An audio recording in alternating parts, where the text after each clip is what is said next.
हर हर महादेव। दोस्तों, आज के वीडियो में आपको बताएंगे योगिनी साधना के बारे में। तो आप बने रहिएगा हमारे साथ में और वीडियो को पूरा देखिएगा। वीडियो अच्छा लगे तो लाइक, शेयर और चैनल को सब्सक्राइब ज़रूर कीजिएगा। योगिनी साधना एक बहुत ही विशेष गुप्त रहस्यमयी योगिनी साधना मानी जाती है, जिसको करने के लिए आपको कुछ नियमों का पालन भी करना अति आवश्यक है। योगिनियाँ वैसे तो माता पार्वती के ही रूप माने जाते हैं, नौ दुर्गा के ही रूप माने जाते हैं, उनकी ही शक्तियों का प्रतिरूप माना जाता है। लेकिन इनकी साधनाएं होती हैं वो थोड़ी अलग तरीके की होती हैं। अगर कोई भी साधक इनकी साधनाओं में सफल हो जाता है तो उसके जन्म, इस जन्म में क्या अगले कई जन्मों तक उनकी ज़िंदगी सुधर जाती है। अब इसको करने का तरीका और उसके कुछ नियम है, कुछ गुप्त बातें हैं जो आपको बता रहे हैं। आप हमारे चैनल को सब्सक्राइब ज़रूर करें। योगिनियों की साधना करने के लिए आपको कुछ उम्र में भी ध्यान रखना पड़ता है कि आपकी उम्र किस प्रकार से है, यानी आप शादीशुदा हैं या नहीं हैं, या आप शादीशुदा के बाद में भी कितनी उम्र है, इसका भी ध्यान रखिएगा। वरना ये कुछ छोटी छोटी गलतियां हैं, इसको ध्यान नहीं रखते तो आपकी जीवन खराब हो सकता है। आपके साथ में कोई घटना अनहोनी हो सकती है, परिवार बिखर सकता है, कुछ भी हो सकता है। ये साधनाएँ उग्र तरीके से होती हैं। आप करेंगे उसको साधारण तरीके से, लेकिन इनकी होती है वो उग्रता होती है। इनकी जो भक्ति होता है, इनका तप होता है, वो बहुत उग्र तरीके का होता है। ये किसी का सुनते नहीं है। जब सब कुछ उथल पुथल हो जाता है, बिल्कुल ही समझ में नहीं आता कि कैसे हुआ, कुछ भी समझ में नहीं आता। अगर आप शादीशुदा नहीं हैं तो आप इस साधना को आराम से बिना किसी डर के कर सकते हैं, बेहतर है। और अगर आप शादीशुदा है तो आप अपनी शादी के कुछ समय बाद, यानी आपकी शादी को 15-20 साल हो गई हैं और उसके बाद में अगर आप मतलब पारिवारिक स्थिति से गुजर चुके हैं तो उसके बाद में इस साधना को कीजिएगा। आपके जीवन में कोई नुकसान नहीं होगा। लेकिन आप नए हैं, यानी आपने कुछ ही समय में शादी की है और आप ये योगिनी साधना करना चाहते हैं, तो इसमें आपको हो सकता है आपके परिवार के साथ में या आपका परिवार बिखर भी सकता है, या आपकी शादीशुदा ज़िंदगी है वो भी एक नरक की तरह बन जाती है। तो इस कुछ बातों का ध्यान रखना पड़ता है। ये अति आवश्यक है, बहुत ही ज़रूरी है। अगर आप शादीशुदा नहीं हैं तो बेहतर है कि ये योगिनी साधना आप कर सकते हैं। जब भी इनकी साधना करें तो कुछ विशेष इनका ध्यान रखें। योगिनियों को विशेषकर लाल कपड़ों का बहुत ही ज़्यादा इनका आकर्षण है। तो आप साधना करें तो आपके आसन, आपके कपड़े वो लाल होने चाहिए। इसके अलावा आप इसका पूजा करते हैं तो आप कृष्ण पक्ष में आप इनकी पूजा शुरू कर सकते हैं, सप्तमी, अष्टमी, अष्टमी के आसपास में। या फिर आप कोई भी दिन लेते हैं तो उसमें शुक्रवार है वो बेहतर दिन रहेगा कि आप शुक्रवार से इनकी साधना शुरुआत कीजिएगा। जब भी आप फर्स्ट बार साधना करें तो आप एक बाजोट के लिए क्या करें कि अगर आपको आम की लकड़ी मिल जाती है तो उसका आप बाजोट बनवाए, बेहतर रहेगा।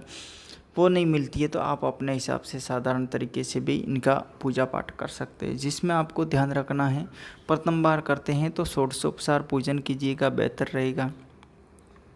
दिया आप जलाते हैं उसमें तिल्ली का तेल होता है, वो बेहतर रहेगा। इसके अलावा आप सुपारियाँ लाइएगा। जो पूजा पाठ में सुपारी होती है ना, उसका प्रयोग करना है। आपको सुपारी का रूप एक योगिनी का रूप मानना है। जैसे आप अष्ट योगिनी साधना कर रहे हैं तो 8 सुपारियाँ उस बाजोट पर या आप उस स्थान पर चौकी पर रखनी है और उसको 8 ही योगिनियों का रूप मानना है। अगर 66 योगिनी का पूर्ण करना चाहते हैं तो 66 सुपारियाँ उस पर रखना है और 66 सुपारियों को भी अलग अलग भोग देना पड़ेगा। यानी आप सबको भोग देना पड़ेगा 66 सुपारियों पर और 66 योगिनियाँ उनको मानना पड़ेगा।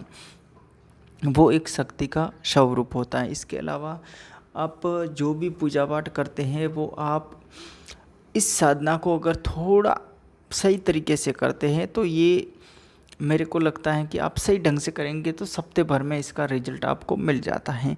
और आपको इसको पूर्ण शुद्धि चाहिए, यानी आप 64 योगिनी की साधना कर रहे हैं तो उसमें से काफ़ी योगिनियाँ हैं जो इसका आपको प्रत्यक्षीकरण भी हो जाएगा। अगर आप 21 से 41 दिन तक करते हैं तो इसमें आपको कई योगिनियों का प्रत्यक्षीकरण भी हो जाता है। मैं कहूँगा कि हो सकता है 64 पूरी नहीं हो सकेगी, क्योंकि शक्तियाँ हैं, शक्तियाँ जैसे नवदुर्गा की शक्तियाँ अलग अलग है, उनके प्रतिरूप अलग अलग है, तो इनके भी प्रतिरूप अलग अलग है, इनकी शक्तियाँ अलग अलग है, इनका पावर्स अलग अलग है। तो हर शक्ति तो आपके बुलाने पर आएगी नहीं। तो कुछ योगिनियों का आपका प्रत्यक्षीकरण हो जाएगा, कुछ आपके वश में हो जाएगी, कुछ की साधनाएँ आप तक पहुँच जाएगी। तो ऐसा होता है। अब आप जब इनके पूजा पाठ वगैरह आपकी साधनाएँ वगैरह पूर्ण होती हैं, मान लीजिए आपका प्रत्यक्षीकरण 40 दिन 41 दिन होने के बाद में भी नहीं हुआ, तो आप उसको 41 दिन के बाद में जो पूजा पाठ की सामग्री है आप उसको किसी बहते पानी में, नदी नाले में, जहाँ भी अच्छा है कोई पानी झरना वगैरह, तो वहाँ बहा दीजिएगा। और जो सुपारियाँ होती है वो आप उसको प्रतिरूप मान के अपने पूजा पाठ के स्थान पर वहाँ रख दीजिएगा और उनकी पूजा जारी रखिएगा, क्योंकि वो प्रतिरूप होता है, उसको आप कहीं भी पानी में परगाना नहीं है। अगर आप उनको परगा देंगे तो वो शक्तियाँ चली जाएगी, क्योंकि वही तो आपका प्रतिरूप है ये शक्ति का। तो प्रतिरूप को कभी भी परगाना नहीं चाहिए, ठीक है। और आप कुछ मतलब केवल पूजा पाठ के हिसाब से ही लेते हैं कि हमको तो केवल इसकी पूजा संपन्न करनी थी, बाकी कुछ नहीं करना है, तो फिर आप उनको परगा सकते हैं, ठीक है। इस प्रकार से ये करना है। योगिनियाँ कार्य क्या करती है? योगिनियों से बड़े बड़े ऋषि मुनि होते हैं। योग एक क्रिया है, योग एक तंत्र है, और इसमें जो भी इनकी साधनाएं करते हैं वो तंत्र क्षेत्र में बहुत ही विकसित हो जाता है। उनके जीवन की हर इच्छाएं होती है वो पूर्ण हो जाती है। एक अदृश्य तरीके की शक्तियों के साथ में उनकी हर इच्छाएं, जैसे आपके मन में कुछ सोचा और वो आपका काम कुछ ही घंटों में हो जाएगा बिना कुछ किए, है ना। आपके कुछ खाने की इच्छा है, आपका मतलब साधक होता है, बहुत बड़ा साधक होता है, तो उनके बाद लोगों का आना जाना भी होता है जैसे, तो उसके मन में होती है साधक के भाई आज तो मुझे ये खाना है, तो उसके कुछ ही घंटों में कोई ऐसा उनका भक्त होगा वो उसके लिए वो सामग्री लेकर ही आएगा। ऐसी मतलब इनकी एक बहुत विशेषताएँ हैं। इसके अलावा जब आप बड़े बड़े ऋषि मुनियों को देखते हैं, वो पहाड़ी क्षेत्रों में गुफाओं में रहते, तो उनके वहाँ कौन चारा है, उनके वहाँ कौन होता था जो मतलब उनको रोज़ाना परोसे या रोज़ाना उनके लिए खाना बनाए, या उनके तो पानी लाने की वगैरह भी काफ़ी समस्याएं होती थी। बड़े बड़े ऋषि मुनि होते थे, उनका बुढ़ापा होता था, तो उनके लिए क्या शक्तियाँ थी? उनके लिए सब सर्वश्रेष्ठ होती थी वो ये योगिनियाँ होती थी। योग क्रिया करते थे और योग क्रियाओं से योगिनियाँ सिद्ध होती थी, तंत्र में बहुत इनको आगे बढ़ाती थी। इसके अलावा उनकी जो भी आंतरिक अध्यात्म शक्ति होती है उसमें योगिनियों की शक्ति बहुत ज़्यादा कारगर होती है, साधक को कहीं से कहीं पहुंचा देती है। अगर आप इसको सही ढंग से समझे तो वैसे ये तंत्र क्रियाएं होती है उनके लिए ही मैं बता रहा हूँ कि जो इनको करना चाहता है, जो तंत्र में इंटरेस्ट रखता है, ये उनके लिए है। बाकी तो अब रोज़ाना वीडियो देखते हैं, उनको तो हर एक दिन में रोज़ाना यक्षिणियाँ चाहिए, एक दिन में जिन चाहिए, एक दिन में बड़ी बड़ी शक्तियाँ चाहिए। अब उनके लिए तो भाई हमारे पास कैसे मिल सकती है एक दिन में? तो हम ऐसी कोई दुकान है नहीं कि हम खोल के तुरंत ही ताला खोल के कि भाई ले ये लेके चला जा। शक्तियाँ हैं, शक्तियों की साधना करनी पड़ती है और उस जीवन से गुजरना पड़ता है, उस लेवल पर आना पड़ता है कि अपना कितना मतलब साधना के तंत्र क्षेत्र में अपना कितना कुछ समय दिया है, उसके अनुसार वो शक्तियाँ भी आकर्षित होती है। ऐसी ही थोड़ी आती है कि आपने 500 की जगह 5000 की पूजा कर दी और शक्ति सिद्ध हो जाएगी प्रसन्न होकर, तो ऐसी थोड़ी बात है, ऐसा कुछ भी नहीं होता है। तो आप इस बात को समझे, बिना समझे तो कुछ होगा नहीं।